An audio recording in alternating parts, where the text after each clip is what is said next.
studied here from 2015 to 2017, so I was the first cohort to come through and do health science or sports and exercise science. Then from that, I then went on and did physiotherapy. So I'm actually back here teaching as an academic, and I also work in clinic as a physiotherapist. So I finished school in 2010, and I took quite a long time to sort of get into physiotherapy. So I studied my Masters in 2020 at Sydney Uni. But basically I finished school, I studied for 2 years at another university. And at that stage, like, I was quite young and not necessarily well prepared for uni, but then I was lucky enough to play cricket overseas for 2 years, so I did that past that time. And then through that journey, I obviously played and I got to travel and things like that.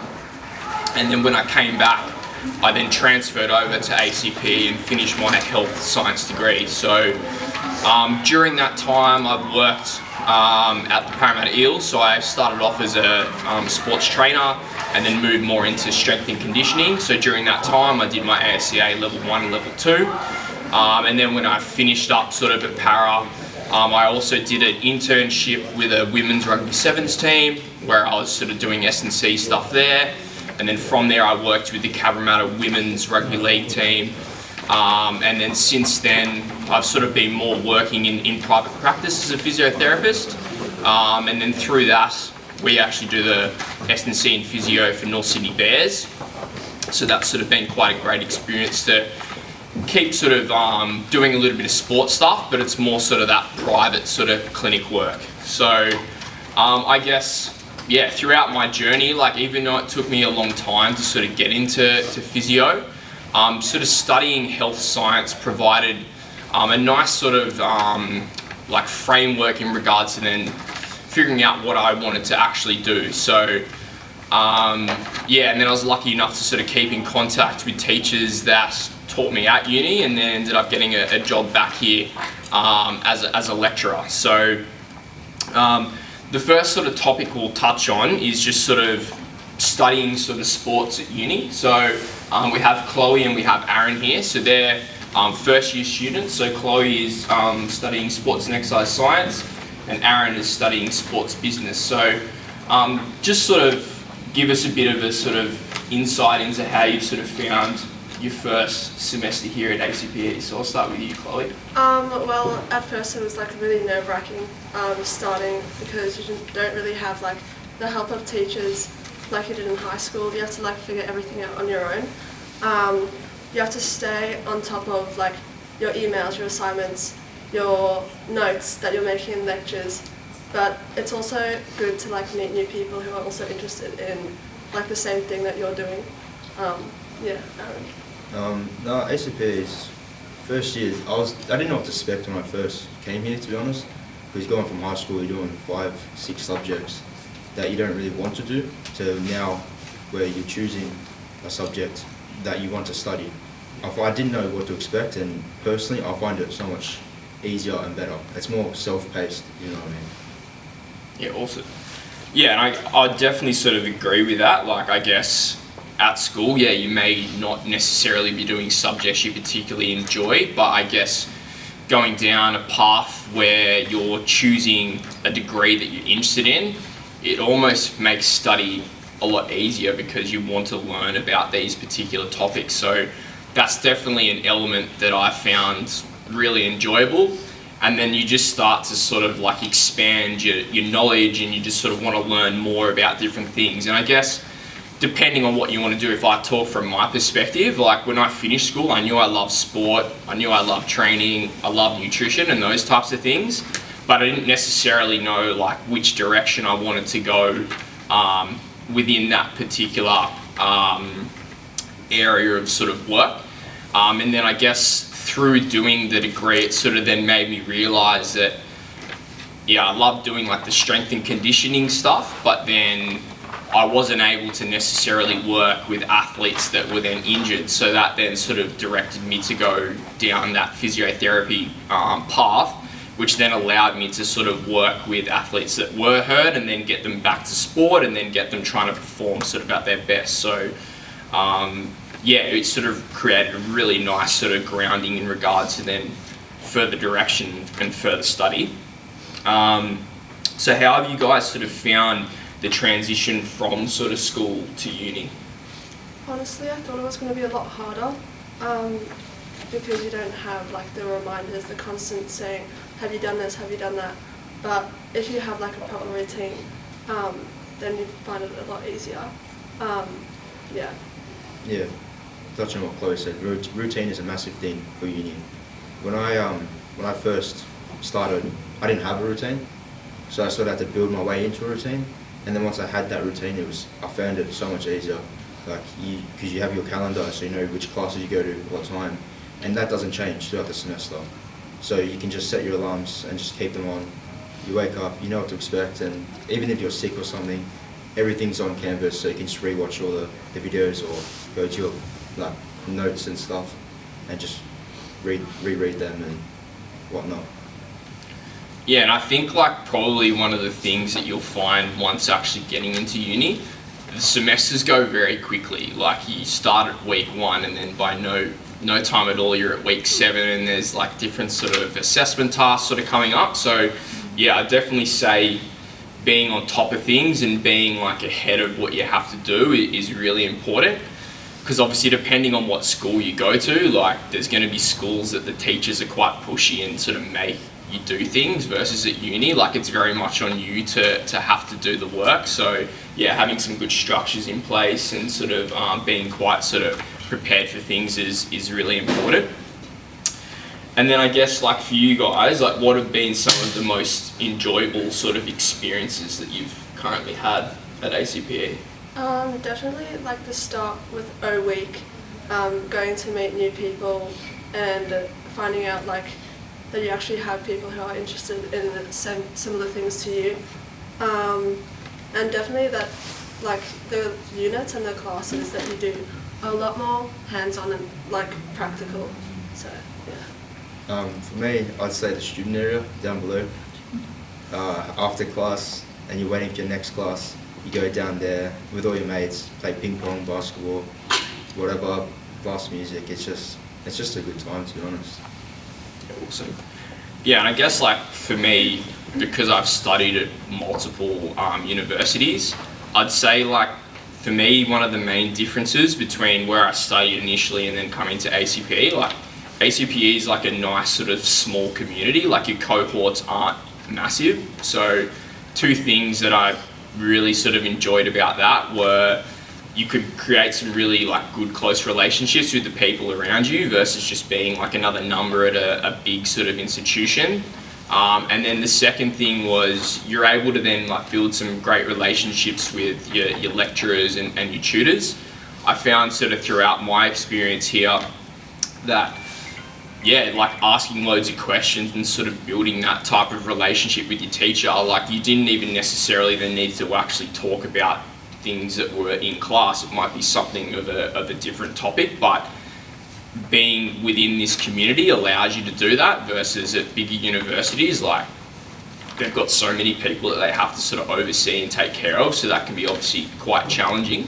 And then I guess now coming back as an academic, like once again, that's something that I thoroughly enjoy about teaching is that, you know, the groups are quite small. Sometimes I've got 10 students, sometimes I might have 20 to 30, but we can then sort of talk about different things that people are sort of interested in. So I guess like me sort of coming back here, a lot of people sort of come into health science to typically then go on to do either like exercise physiology or OT or physiotherapy. So having sort of like lived that experience, I can then sort of provide maybe some recommendations or like directions on how to actually go about that particular process. So yeah, that's been like a thoroughly sort of enjoyable experience for me, sort of coming back to the college and teaching. So, because what do you know what you want to potentially do after this? Yeah, I want to do exercise physiology.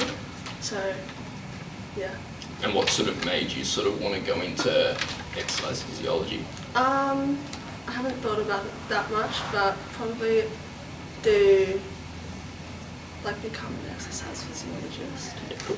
Yeah. And what about you, Aaron? Like, what sort of direction do you sort of want to go, or have you had any thoughts about that in regards to careers? I've had a few thoughts, but I haven't made my mind up just yet. I know roughly what I'm going to do, but it all depends. Like, things might change in the future, I'm not sure. So, but I've got a rough idea what I want to do in the future. And another thing I'd add, like, who here is sort of wanting to go into sport as a career? Which particular sort of professions are you sort of thinking? You can just like call out some. Physio, yeah. Any others? Strength and conditioning. Strength and conditioning. Anything else? Mainly limited, yeah. Like coaching. Coaching? What type of coaching?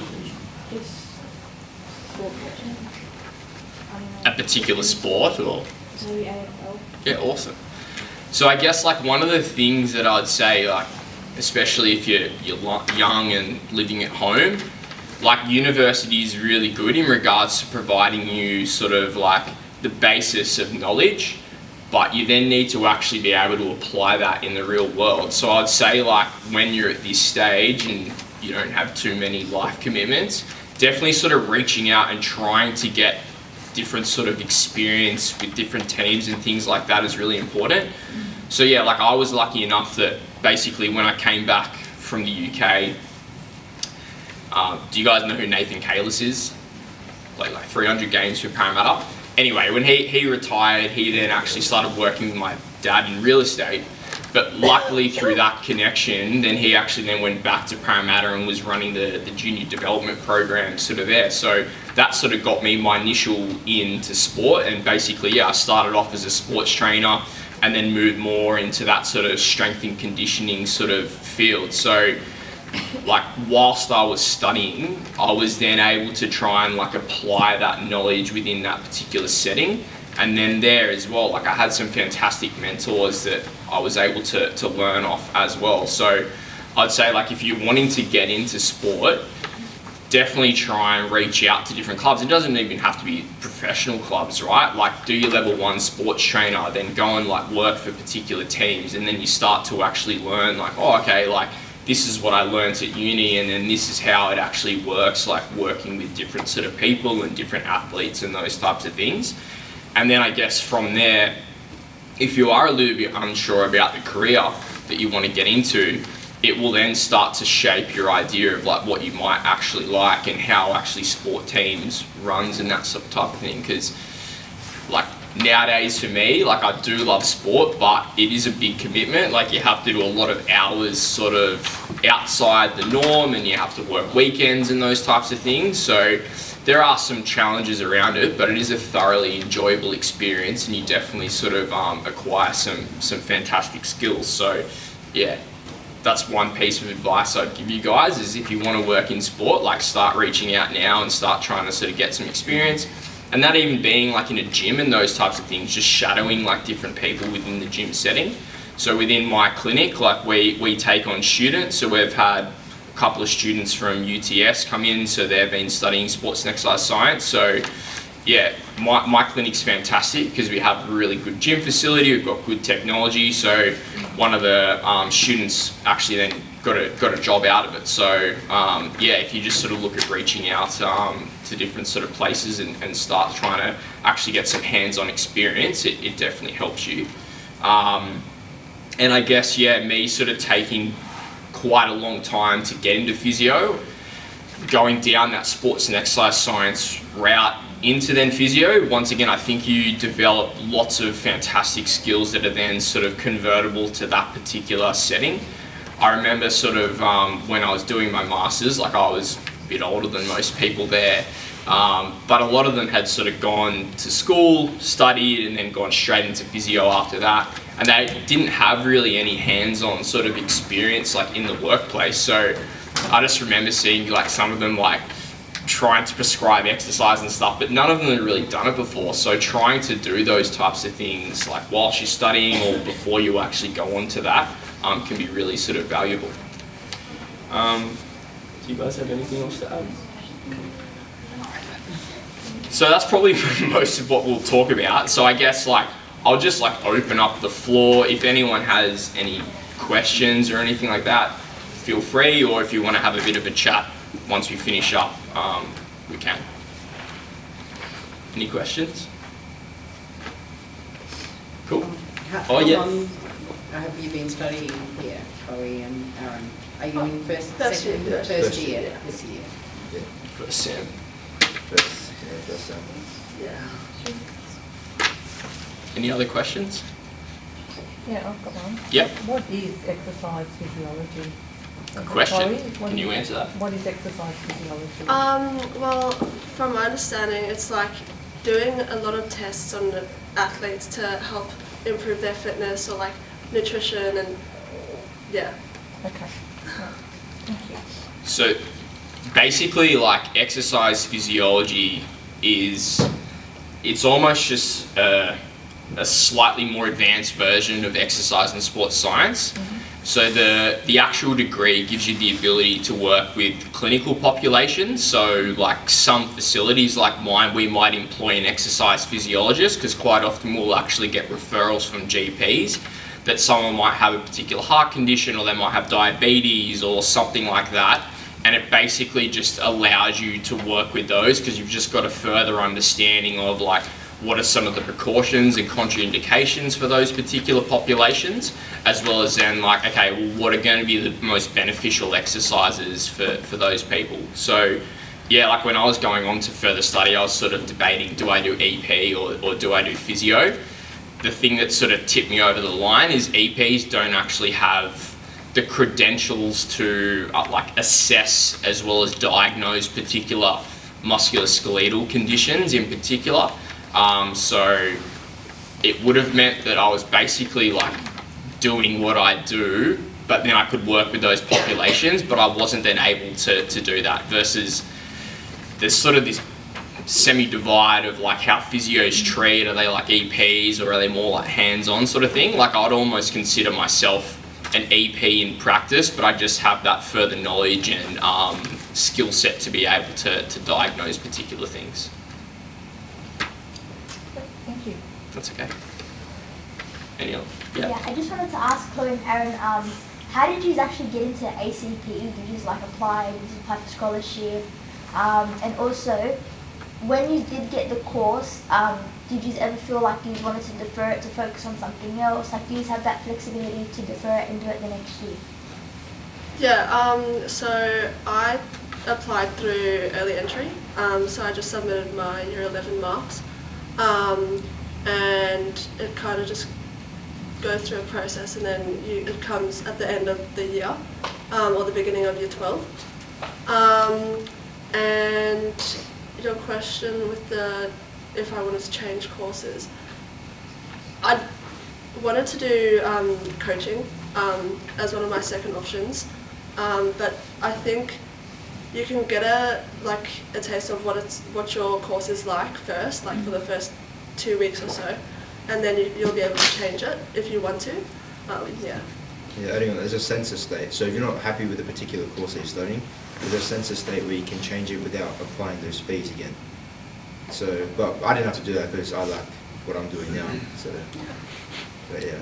And in regards to the deferral, so yeah, when I first transferred to ACPE, I actually deferred my first year to stay overseas and those types of things. At that time, which was a while ago, like you're allowed to defer for a whole year and then you had to then come back and study. I don't know if that's potentially changed or not, but that was sort of the rules when I did it. Any other questions? All right, cool. Well, thank you very much for listening. I hope you sort of enjoy your day out here. And then, as I said, if you have any other questions and want to talk to any of us after we finish up, you're more than welcome. Thank you. Thank you.